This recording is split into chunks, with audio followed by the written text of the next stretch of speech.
Hello dear students, welcome in dream high academy. तो आज से हम अपने कंप्यूटर की क्लासेस भी रिज्यूम करने जा रहे हैं। ठीक है, कंप्यूटर के क्लासेस भी आपको यहाँ पे मिलेंगे क्योंकि आपके बहुत सारे एग्जाम जो है जूनियर असिस्टेंट वगैरह जेएसए वो जल्द होने वाले हैं। तो बहुत सारे स्टूडेंट्स की डिमांड आई तो हमने ये क्लास भी रिज्यूम किया। इससे पहले हमारे 7 क्लासेस जो है वो ऑलरेडी अपलोडेड है, हमारी प्ले लिस्ट पर अवेलेबल है। हम अब वो 7 लेक्चर जो है वो हमने ऑलरेडी करवाए हैं, वो आप वहाँ पे जाके आप चेक कर सकते हो और वहाँ से ही आप नोट्स वगैरह जो भी है वो बना सकते हो। ओके, लेक्चर नंबर 8 लेके उसी की इन कंटिन्यूएशन उसी को एक्सटेंड कर रहे हैं, उसी प्ले लिस्ट को हम एक्सटेंड कर रहे हैं। लेक्चर नंबर 8 लेके आप लोगों के सामने चले, ज़्यादा टाइम वेस्ट न करते हुए सीधा हम टॉपिक पे आते हैं। आउटपुट डिवाइसेस, इनपुट डिवाइसेस तक हमने किया और इनपुट डिवाइसेस में हमने ये भी देखा कि इनपुट डिवाइसेस में क्या होते हैं। कुछ पॉइंटिंग डिवाइसेस होते हैं, कुछ नॉन पॉइंटिंग डिवाइसेस होते हैं और उनकी लिस्ट आप लोगों के सामने है। आप लेक्चर्स देखो और उनकी लिस्ट मिलेगी आपको, एक अच्छी लिस्ट। ओके, और किस तरह से आप उन चीज़ों को याद रखेंगे। और अब आउटपुट डिवाइसेस देख लेंगे क्या होते हैं आउटपुट डिवाइसेस। सबसे पहले हम बात करेंगे आउटपुट डिवाइसेस क्या होते हैं। आउटपुट डिवाइसेस वो डिवाइसेस होते हैं जिनके थ्रू हमें रिजल्ट आता है, यानी जो डेटा हमने इनपुट किया। अब इनपुट कहाँ से किया, कैसे किया? इनपुट हमने इनपुट डिवाइसेस के थ्रू किया, उसके बाद हमने देखा प्रोसेस हुआ, प्रोसेस के बाद यही इनपुट डेटा प्रोसेस हुआ, उसके बाद आउटपुट आएगा। आउटपुट मतलब इंफॉर्मेशन हम तक आएगी। हमने 2 + 2 तो कर दिया, लेकिन 4 कहाँ पे आएगा? इसका रिजल्ट हमारे आउटपुट डिवाइसेस पे, यानी रिजल्ट हमें आउटपुट डिवाइसेस में मिलता है। और वो डिवाइसेस जो कम्युनिकेट करते हैं हमारे पास, जो कम्युनिकेट करते हैं हमसे आउटपुट डेटा, उन डिवाइसेस को हम बोलते हैं आउटपुट डिवाइसेस। ठीक है, नीचे आप जान लोगे क्या क्या आउटपुट डिवाइसेस होते हैं। सपोज मैंने यहाँ पे कुछ लिखा, मैंने आउटपुट लिखा, मतलब आप लोगों के पास कम्युनिकेट हुआ आउटपुट। किससे कम्युनिकेट हुआ? आपके स्क्रीन से। मैंने पहले ही बताया आपको, जो टच स्क्रीन होता है इनपुट डिवाइस भी होता है, आउटपुट डिवाइस भी होता है। इनपुट डिवाइस इसलिए क्योंकि मैंने इसके थ्रू लिखा, इनपुट दिया कंप्यूटर को, और आउटपुट इसलिए क्योंकि मैं देख सकता हूँ इसका रिजल्ट कि मैंने आउटपुट लिखा, आई कैन सी। ओके, तो चलिए, यानी मेरे तक कम्युनिकेट हुआ ये रिजल्ट।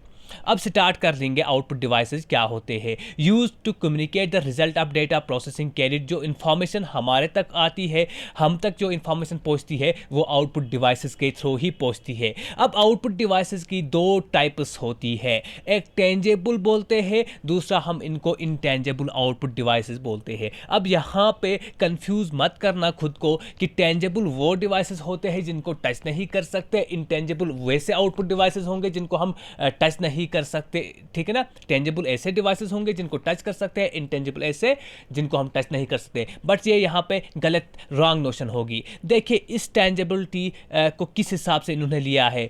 ऐसे डिवाइसेस, यहाँ पे भी डिवाइस है, यहाँ पे भी डिवाइस, क्योंकि हमने पढ़ा है अपने हार्डवेयर में कि सारे इनपुट डिवाइसेस और आउटपुट डिवाइसेस टेंजेबल डिवाइसेस होते हैं। सारे इनपुट डिवाइसेस और आउटपुट डिवाइसेस टेंजेबल होते हैं। लेकिन यहाँ पे टेंजेबिलिटी का क्या मतलब है, इनटेंजेबिलिटी का क्या मतलब है, इस बात को समझ लेना आप। ऐसे डिवाइसेस, ऐसे आउटपुट डिवाइसेस जिनके थ्रू हमें ऐसा रिजल्ट मिलता है जिसको हम टच कर सकते हैं। सपोज आपका प्रिंटर जो है ये आउटपुट डिवाइस है, आपका प्रिंटर आउटपुट डिवाइस है। और इससे आपको क्या मिलता है? प्रिंटर से आप प्रिंट कर सकते हो, मतलब हार्ड कॉपी। यही आउटपुट, इस आउटपुट को आप टच कर सकते हो। यानी ऐसे डिवाइसेस जिनके आउटपुट को हम टच कर सकते हैं, जैसे हमारे पास पेपर की फॉर्म में हार्ड कॉपी आती है, इस हार्ड कॉपी को हम टच कर सकते हैं और ये हार्ड कॉपी आउटपुट रिजल्ट है। ये किसका रिजल्ट है? प्रिंटर का। इसीलिए हम प्रिंटर को रखेंगे टेंजेबल डिवाइसेस की कैटेगरी में। ठीक है, टेंजेबिलिटी की कैटेगरी में। या प्लाटर, जो बड़े बड़े प्रिंटर्स होते हैं, उनको हम रखेंगे सब सब चीज़ों को जिनका आउटपुट हम टच कर सकते हैं, जिनके आउटपुट को हम टच कर सकते हैं, उनको टेंजिबल की कैटेगरी पे रखेंगे। ओके, और इनटेंजिबल कैटेगरी में कौन से डिवाइसेस आएंगे, जैसे मॉनिटर आएगा आपका, टीवी स्क्रीन है आपका, मॉनिटर है आपका। मॉनिटर पे आप आउटपुट देख सकते हो। इस वक्त जो मैं आप लोगों को यानी कि जो आप मेरी पीडीएफ देख सकते हो वो स्क्रीन के थ्रू देख सकते हो। और ये मॉनिटर की तरह ही मानो आप, ये भी मॉनिटर की तरह मान लो आप, ठीक है। आपका screen as itself, screen खुद ही स्क्रीन पर सी ये आपका आउटपुट डिवाइस है, ठीक है ना। इनपुट डिवाइस भी है टच स्क्रीन और आउटपुट भी है, लेकिन स्क्रीन खुद क्या है, आउटपुट डिवाइस। जो टच स्क्रीन नहीं होगा, स्क्रीन सिर्फ आउटपुट डिवाइस है, ठीक है। और इसके थ्रू आप ये चीज़ें देख सकते हो। बट क्या आप पीडीएफ को टच कर सकते हो? नहीं, आप इस पीडीएफ को टच नहीं कर सकते। इस पीडीएफ को आप तब टच कर सकते हो जब प्रिंटर पे इसको प्रिंट आउट निकालोगे। प्रिंट आउट निकाला, किसके थ्रू निकाला? प्रिंटर के थ्रू, ठीक है। उसका मतलब टेंजेबल में आएगा, लेकिन ये सॉफ्ट कॉपी है आपके स्क्रीन में, तो इस स्क्रीन को हम इंटेंजेबल की कैटेगरी में रखेंगे। प्रोजेक्टर्स जहां पे बड़े बड़े स्क्रीन लगे होते हैं, उनको भी आप टच नहीं कर सकते, स्क्रीन के अंदर आप नहीं जा सकते, उन चीज़ों को टच नहीं कर सकते। इंटेंजिबल कैटेगरी पे रखा है मैंने। स्पीकर्स, ठीक है। स्पीकर ए आउटपुट डिवाइस है। क्यों आउटपुट डिवाइस है? क्योंकि ये हमें पढ़ना है नीचे, ठीक है ना। स्पीकर को अलग अलग से पढ़ना है। आउटपुट डिवाइस इसलिए है क्योंकि इसके थ्रू हम किसी की आवाज़ सुन सकते हैं, ठीक है ना। म्यूज़िक वगैरह हम सुनते हैं। क्या इस आवाज़ को आप टच कर सकते हो, पकड़ सकते हो? नहीं, ठीक है। सो स्पीकर, ये आवाज़ कहाँ से आती है? ये जो आवाज़ आपका आउटपुट है, ये किस डिवाइस से थ्रू आता है? स्पीकर से। स्पीकर आपका आउटपुट डिवाइस है और किस कैटेगरी में आएगा? इंटेंजिबल कैटेगरी में। ये एक बड़ा कंसेप्ट था जो अक्सर कंफ्यूज होते हैं, जिसमें बहुत सारे बच्चे, ठीक है, टेंजिबिलिटी इंटेंजिबिलिटी को समझ नहीं पाते हैं यहाँ पे। हालांकि उनको पता होता है टेंजिबल का मतलब क्या होता है, इंटेंजिबल का मतलब क्या होता है। अब आप लोगों के सामने ये दो कैटेगरी आपको वेल डिफाइंड है कि टेंजिबल में हम उन कैटेगरीज को रखते हैं, उन आउटपुट डिवाइसेस को रखते हैं जिनके आउटपुट को, जिनकी रिजल्ट को, जिनकी इंफॉर्मेशन को हम टच कर सकते हैं। जैसे हार्ड कॉपी, प्रिंटर हमें हार्ड कॉपी देता है, उस हार्ड कॉपी को हम टच कर सकते हैं, वो टेंजिबल में आएगा, ठीक है। इंटेंजिबल में वैसे आउटपुट हमारे पास, वैसी इंफॉर्मेशन, वैसे रिजल्ट्स जिनको हम टच नहीं कर सकते, जो जिस डिवाइस के थ्रू वैसी इंफॉर्मेशन आएगी, उसको हम इंटेंजिबल में रखेंगे। ओके, चलिए क्लियर। अब सीधा हम आपके फर्स्ट पॉइंट पे आते हैं, जहाँ पे सबसे पहला हमने आउटपुट डिवाइसेस अब कर लेंगे, आउटपुट डिवाइसेस कर लेंगे। सबसे पहला हम मॉनिटर की बात कर लेंगे। कहाँ कहाँ से क्वेश्चंस आते हैं वो ऑलमोस्ट मैंने कवर किया है इस मॉनिटर के बारे में, ठीक है ना। देखिए, मॉनिटर का दूसरा नाम VDU भी बोलते हैं, ठीक है, visual display unit, commonly called as VDU। Okay, VDU, visual display unit. और ये मेन आउटपुट डिवाइस होता है किसी भी कंप्यूटर सिस्टम का। This is the main output device. जैसे इनपुट में हमने देखा keyboard is the main output device, input device. Okay, और इस मॉनिटर को डिस्कवर किया था फर्डिनेंड ब्रेन ने। इन डिस्कवरीज को आप याद रखेंगे, इनके इन्वेंटर को आप याद रखेंगे, ठीक है। So Ferdinand Braun discovered the monitor. Okay, अब मॉनिटर पे क्या आता है? मॉनिटर पे हम इमेजेस, ये आपका मॉनिटर है, रेक्टेंगुलर जो भी शेप है, ठीक है, यहाँ पे इमेजेस बन जाती है। इमेजेस किस तरह बन जाती है? कुछ इस स्क्रीन में छोटे छोटे डॉट्स होते हैं जिनको हम पिक्सल्स भी बोलते हैं, ठीक है। अब ये कंसेप्ट आप समझ लो यहाँ पे। इट फॉर्म्स इमेजेस, आपका मॉनिटर में इमेजेस आएंगे फ्रॉम टिनी डॉट्स, ठीक है। इस टाइनी डॉट्स कॉल्ड पिक्सल्स, और इन डॉट्स को, इन टाइनी डॉट्स को हम पिक्सल्स बोलते हैं। That are arranged in a rectangular form, ठीक है। जो स्मॉलेस्ट यूनिट ऑफ मॉनिटर होती है उसको हम पिक्सल बोलते हैं। अक्सर हम देख रहे हैं ना कि यार जब भी हम कोई मोबाइल ले रहे हैं, हम बोले कि इसकी पिक्सल्स अच्छे नहीं है तो इसका फोटो अच्छा नहीं आएगा, ठीक है। ये क्या कंसेप्ट होता है, यहाँ पे आपको सारा कुछ समझ आ जाएगा। जो आपके स्क्रीन में, मॉनिटर में जो स्मॉलेस्ट यूनिट होती है वो पिक्सल होती है। ये पिक्सल्स आपस में मिलके इमेज बनाते हैं, ठीक है। ये पिक्सल्स आपस में मिलके इमेजेस बनाते हैं। सपोज मैंने बहुत सारे डॉट्स यहाँ पे दिए, these are the pixels on your screen, ठीक है। दीज पिक्सल्स, इन पिक्सल्स से हमें पता चलती है resolution, quality of the picture. इस पिक्चर की रेजोल्यूशन क्या है, क्वालिटी कितनी अच्छी होगी। ओके, इस रेजोल्यूशन का मतलब क्या हुआ कि आपके पास कितने पिक्सल्स है, ठीक है। जितने ज़्यादा पिक्सल्स होंगे उतनी अच्छी क्वालिटी होगी, उतनी अच्छी रेजोल्यूशन होगी। इस कंसेप्ट को समझ लो प्लीज़। फिर से बना रहा हूँ, ये आपका स्क्रीन है, मॉनिटर स्क्रीन है, पिक्सल्स है यहाँ पे, ठीक है, बहुत सारे पिक्सल्स है यहाँ पे। तो हॉरिजॉन्टल और vertical number of pixels in horizontal and vertical direction define कर लेगा कि आपके कितना रेजोल्यूशन है। सो रेजोल्यूशन क्या होता है, number of pixels in horizontal, ये हुआ हॉरिजॉन्टल और ये हुआ वर्टिकल डायरेक्शन में कितने नंबर ऑफ पिक्सल्स है वो रेजोल्यूशन डिफाइन कर लेगा। अब जितने ज़्यादा, ये मेरा स्क्रीन, जितने ज़्यादा पिक्सल्स होंगे, ठीक है, जितने ज़्यादा पिक्सल्स होंगे उतनी सॉफ्ट रेजोल्यूशन होगी, उतनी सॉफ्ट क्वालिटी होगी, पिक्चर की क्वालिटी उतनी अच्छी होगी। सो अगर आपको क्वेश्चन आएगा कि पिक्सल्स की रेजोल्यूशन, यानी कि किसी भी पिक्चर की रेजोल्यूशन अच्छी होने के लिए पिक्सल्स क्या ज़्यादा होने चाहिए या कम होने चाहिए, obviously number of pixels should be great, ठीक है, मोर होने चाहिए, ग्रेटर होने चाहिए। सो मोर पिक्सल्स, हाई रेजोल्यूशन। जब आपके पास बहुत सारे पिक्सल्स होंगे तब रेजोल्यूशन आपका हाई आएगा, और जब आपके सामने बहुत कम रेजोल्यूशन होंगे तब आपका रेजोल्यूशन कम आएगा। असल में मुझे कुछ और यहाँ पे कहना है, कुछ इंपॉर्टेंट और एक पॉइंट कहना है। ये जो गैप होती है इन दो पिक्सल्स के दरमियान, डायगोनल में देखा जाता है, ठीक है, इसको हम बोल रहे हैं डॉट पिच। क्या बोलते हैं, डॉट पिच, लाइन पिच या स्ट्रिप पिच भी बोलते हैं, क्योंकि डॉट के दरमियान ही है, ठीक है, पिक्सल के दरमियान ही ये लाइन होती है।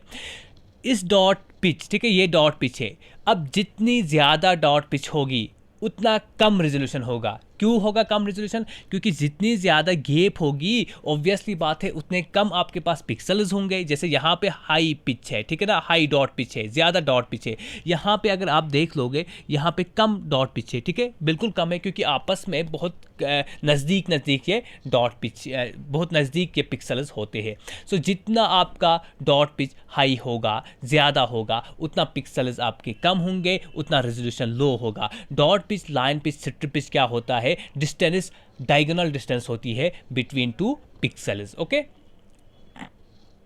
This is the dot pitch, ठीक है, ये दो डायगोनल्स मैंने दिया। यहाँ पे देखो कम ही है, ठीक है, यहाँ पे ज़्यादा पिक्सल्स है। एक साथ डायगोनल अगर मैं लूँगा इनकी रिलेशन तो बहुत सारे पिक्सल्स मुझे मिल जाएंगे।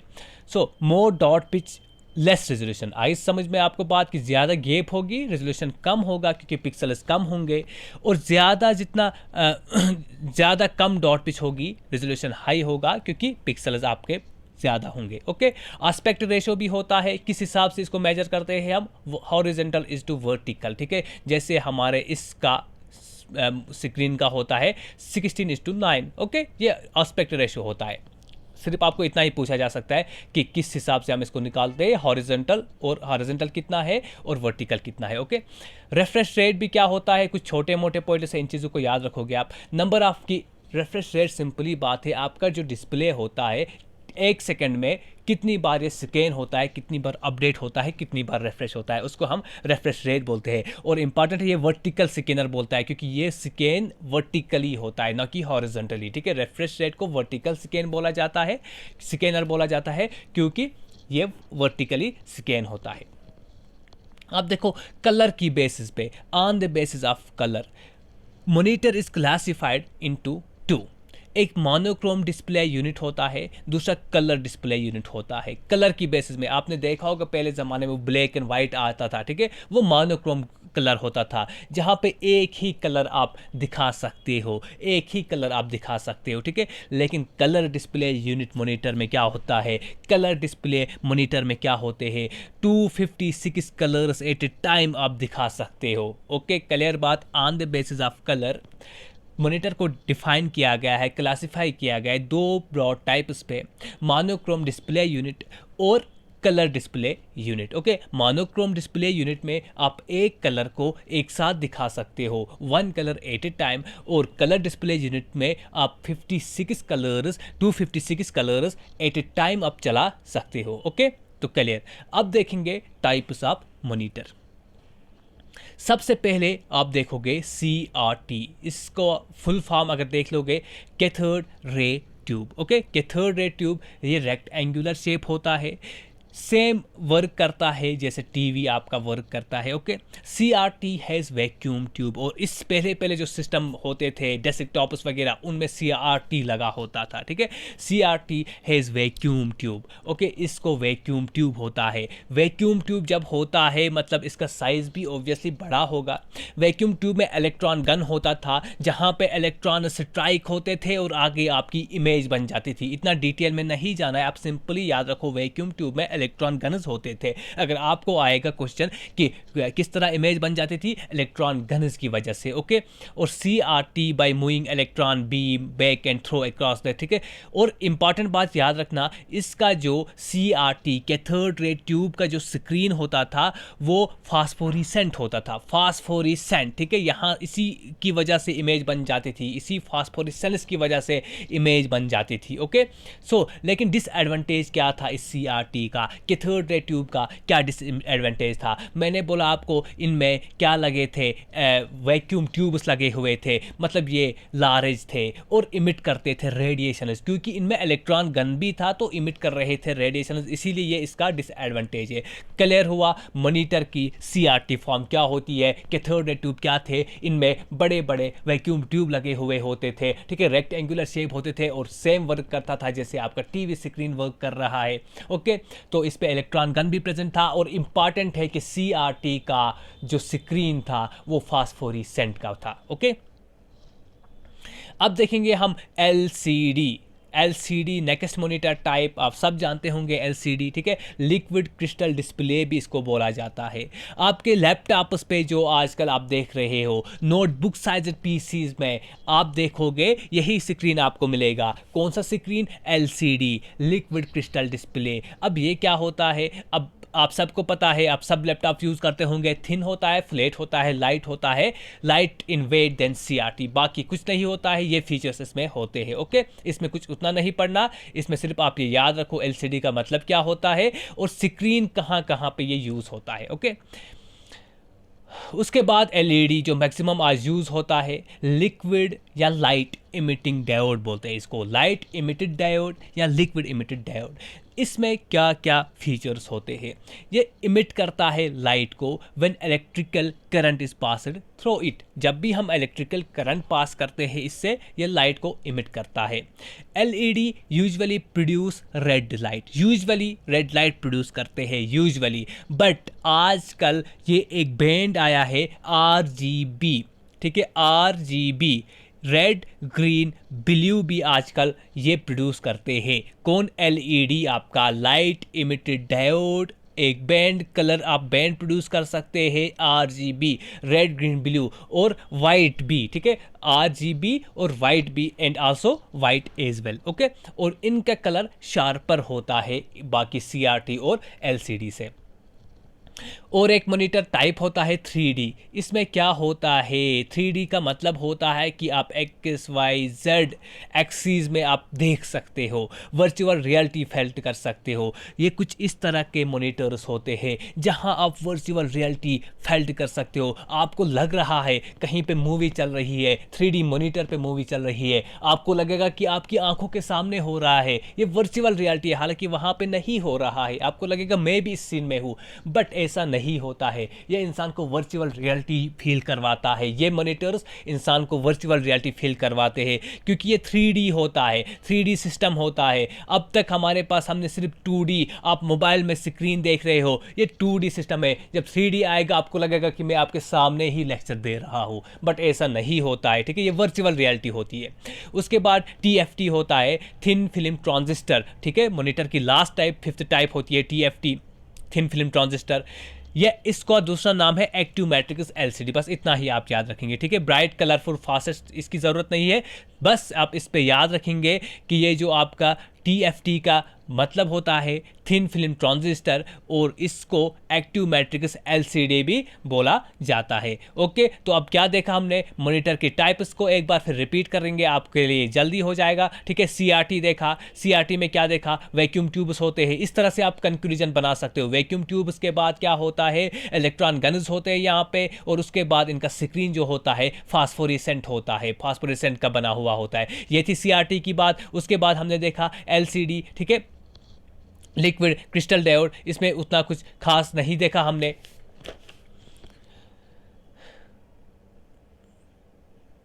ये इनका जो साइज़ होता है, ज़्यादातर ये लैपटॉप्स में आते हैं, नोटबुक्स में आते हैं, थिन फ्लैट होते हैं। उसके बाद एलईडी में हमने इंपॉर्टेंट चीज़ देख ली कि पहले पहले जो एलईडी होता था वो एक लाइट प्रोड्यूस करता था, एक नहीं मतलब रेड लाइट को प्रोड्यूस कर सकता था, लेकिन आज एक बैंड आया है आरजीबी, रेड ग्रीन ब्लू, और वाइट भी आज ये प्रोड्यूस कर सकते हैं, वाइट लाइट भी। ओके, उसके बाद टीएफटी देखा, 3D मॉनिटर भी देखा हमने। इन सब चीज़ों को आप अब कंपाइल कर सकते हो, एक इंपॉर्टेंट नोट बना सकते हो। इंपॉर्टेंट वैसे यहाँ पे मैंने बहुत ही कम लिखा है, कम इसलिए क्योंकि बहुत सारे इंपॉर्टेंट पॉइंट्स लिखे हैं, जो अननेसेसरी नॉलेज थी उसको मैंने स्किप किया है। आपके एग्जामिनेशन पॉइंट ऑफ व्यू से ये नोट्स बहुत ही आपके लिए इंपॉर्टेंट होंगे। Thank you very much, thanks a lot.